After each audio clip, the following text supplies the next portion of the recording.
5 men were arrested for shutting down an intersection with twerking. Prisons are using virtual reality to help people in solitary confinement. And a New York woman was arrested and accused of working as a fake dentist. These are the weird stories on Weird AF News, your only daily weird news podcast recorded by a comedian inside a closet in Los Angeles. I have 3 weird, odd, strange, bizarre stories for you from around the world. Here we go. 5 men were arrested for shutting down an intersection with twerking. Well, God forbid people have hobbies. Psh, come on now. I thought this was the land of the free, huh? Land of the free, my behind, my twerking behind. I mean, to be honest, my behind is never twerking because I can't twerk. I've tried to twerk. I can't do it. It takes a very special skill to twerk and a real special skill to twerk in the middle of an intersection, I'd imagine. That takes some concentration. Let's find out what happened, where this is, and if the men will be in prison for their public escapades. We have here 5 men who were arrested Monday after they stepped out of a car and began twerking in the middle of a busy intersection in downtown Memphis, Tennessee. Authorities said that a 2016 Chevy Malibu stopped at a green light at an intersection in downtown. They reported that 4 men were seen twerking around the vehicle while 1 man was dancing on the hood of the vehicle. Police responded to the scene and 5 men were taken into custody. They run the age range of 18 to 22. It's very young, twerking men. Just probably in pretty good shape. Probably not the worst thing to see. Some young men that can really twerk and move it, do their thing. But also, if you're on your way to work, it's pretty annoying. I live in Los Angeles, where oftentimes the freeways are obstructed by protesters and whatnot. It can be rather annoying, I would say. I understand the behavior. People are upset in the world. I don't know what these guys' motivation was to twerk. I mean, this could have been just an artful expression of their behinds, or maybe there's some sort of political cause behind it. I don't know. I mean, 2025's starting out pretty difficult for a lot of us. I mean, makes me want to get out in traffic and twerk, if I could twerk. Now, it says here, all these men were charged with obstruction of a highway or a passageway. They were taken to jail. And all 5 men are due to appear in court. It doesn't say their motivation here. They didn't interview them for this particular article. I got a lot of questions. First of all, is it worth it? I mean, is it worth it to twerk it? Is it worth it? Let me twerk it. Put my thing down, flip it, and reverse it.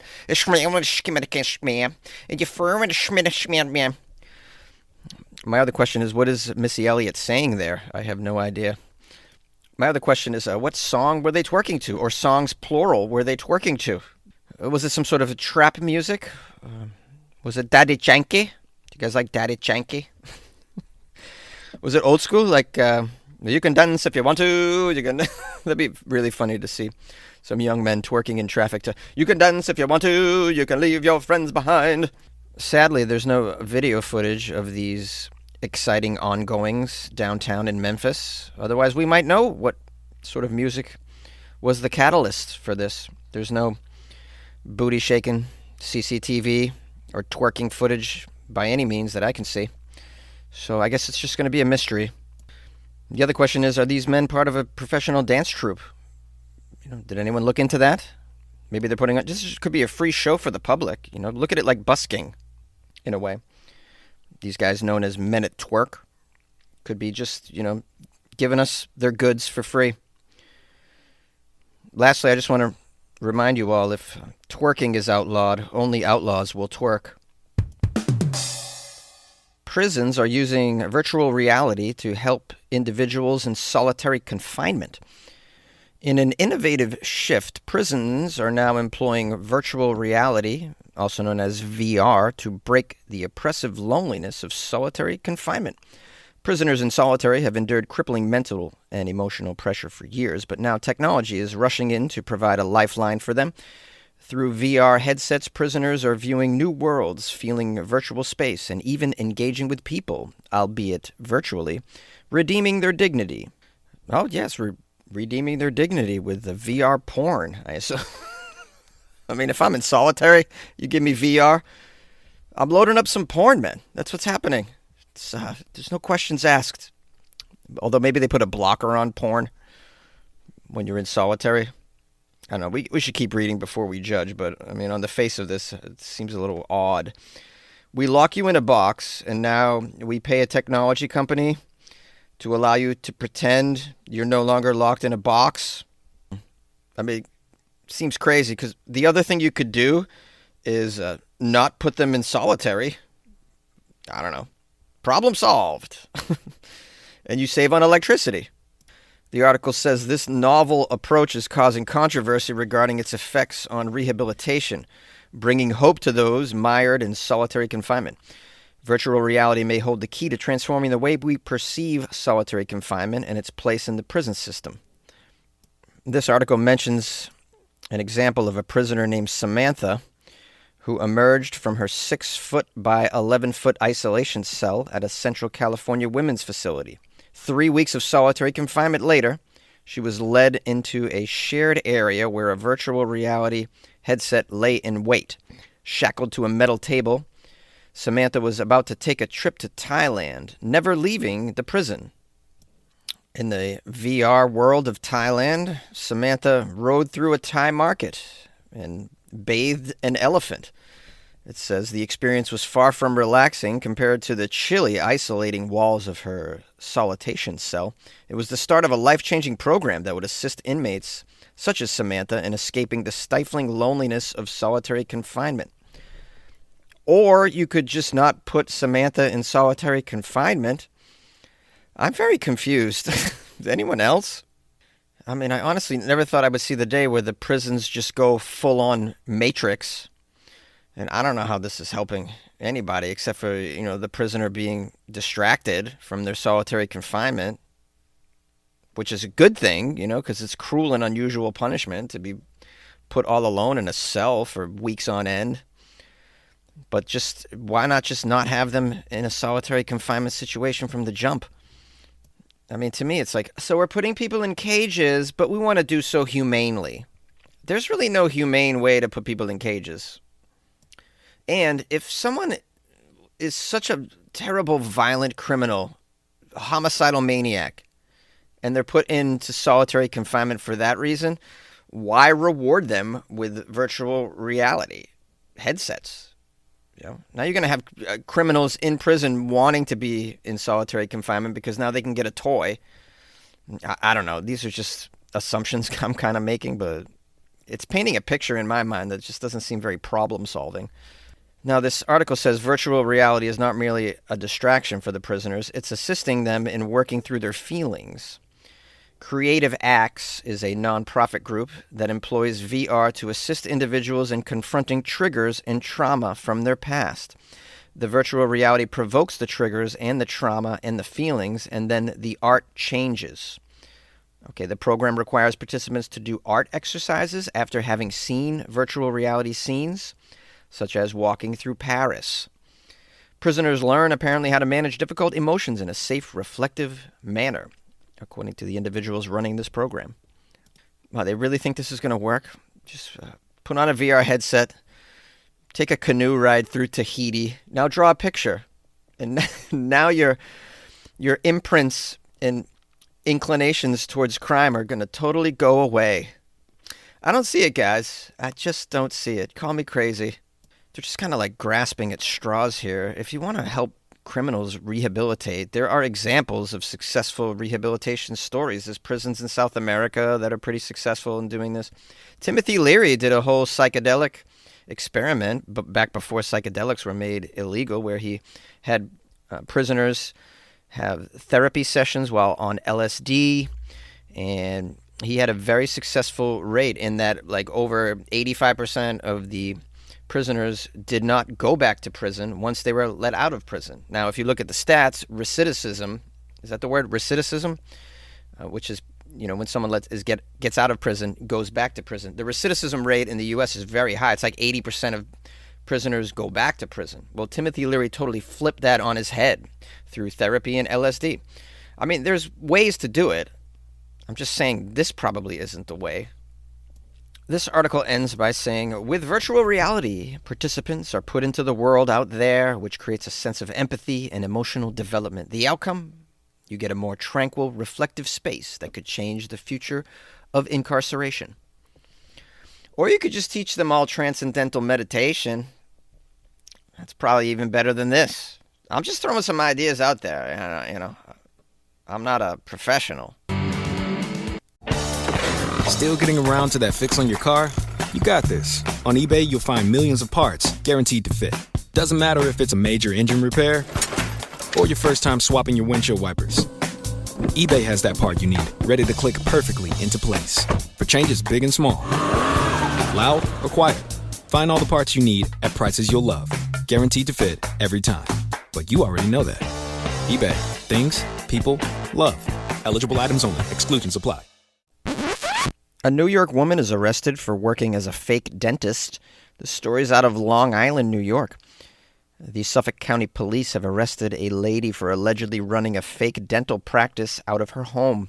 Investigators were tipped off to the 55-year-old Yolani Mejia by 3 patients. One of the patients told police they are suffering from nerve damage and facial paralysis as a result of being treated by Yolani in her makeshift dentistry out of her home. I almost don't feel bad for people like this, though. I mean, when you show up to somebody to get some dentistry and the doctor's like, yeah, take a seat down at my kitchen table. Would you mind holding my baby while I look down your mouth? Yeah. I mean, you should get up and walk out at that point. So, I don't know. Let's keep reading before I prejudge.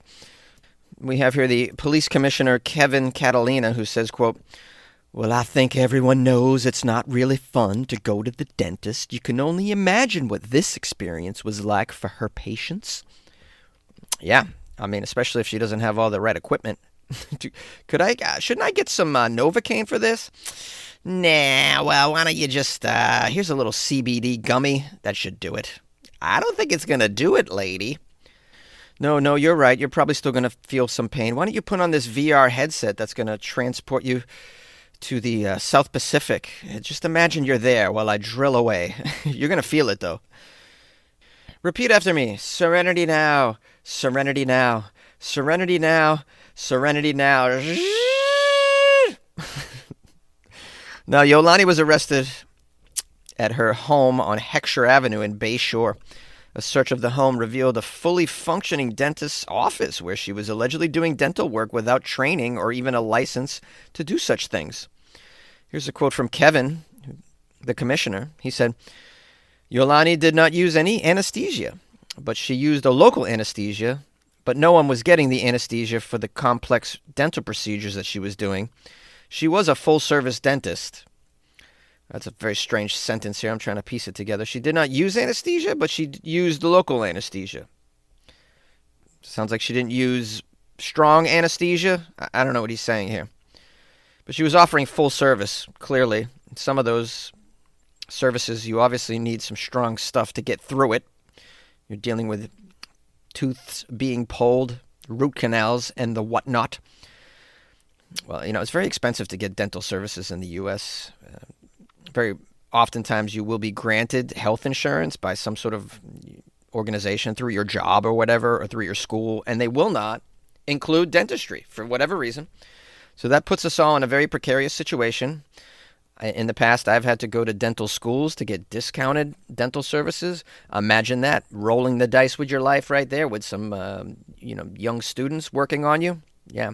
And they make you feel really comfortable by the amount of times they say literally before they start drilling in your mouth. I got to tell you, I don't recommend it, but sometimes you don't have a choice. Now, in addition to the Bay Shore location, detectives believe that Yolani was previously operating an illegal dental business in Huntington Station. Police say she practiced illegally for 8 years and likely catered to financially strapped patients. The commissioner says, we think she was targeting the Hispanic community, mostly people who did not have health insurance, and many of whom may have been in the country illegally. Police claim that they found antibiotics, which were ordered from overseas, inside Yolani's office. And a neighbor of Yolani named Alfredo watched the police raid her office. He said, "Pretty shocking, man, out of nowhere. After a long day of work, I saw 15 cars of police officers in my neighborhood." 15 cars to raid this fake dentist? My goodness. I called the police because I got a crazy person on my front stoop with no clothes on, just defecating in the garden. Then it takes 3 hours. They send one cop car. But fake dentistry, 15 cars, helicopters. Yeah, that's big business. Unbelievable. What has happened with the police departments? I mean, it's really, really ridiculous. They have the biggest budgets that they've ever had, and yet they use the funds so foolishly. I do not understand it. Now, it says here Yolani has been charged with 3 counts of unauthorized practice of a profession. This story reminds me of that young teenage guy who's, I think he was in Florida. He pretended to be a dentist. He was arrested like 3 times for it. He just could not stop being a dentist for whatever reason.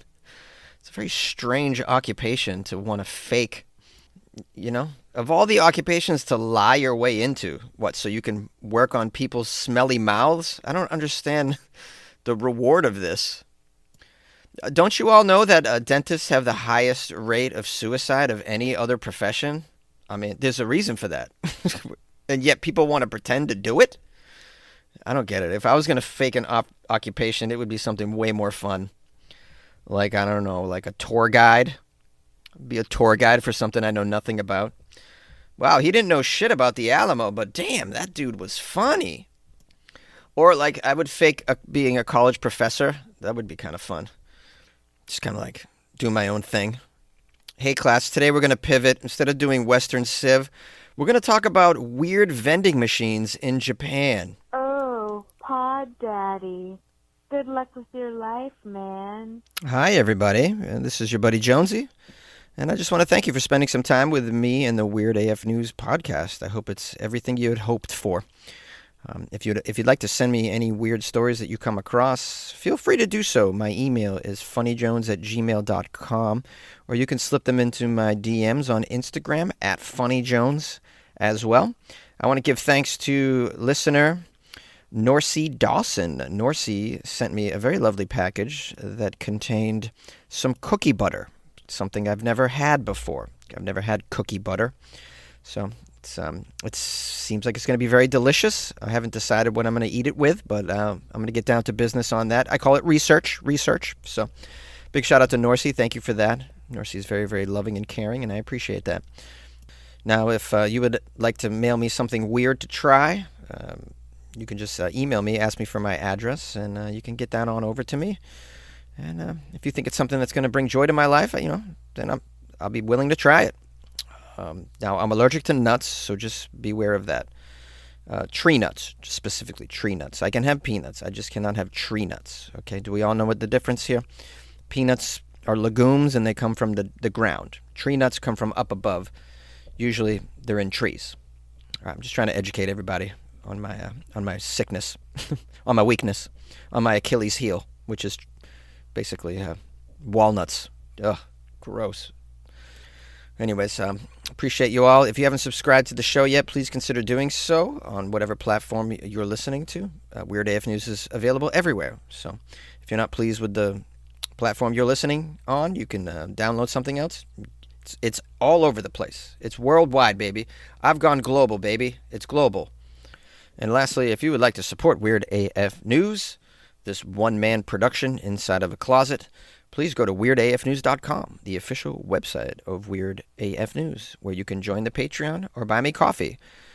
The money that you spend on the coffee may not be spent on coffee. Just full disclaimer.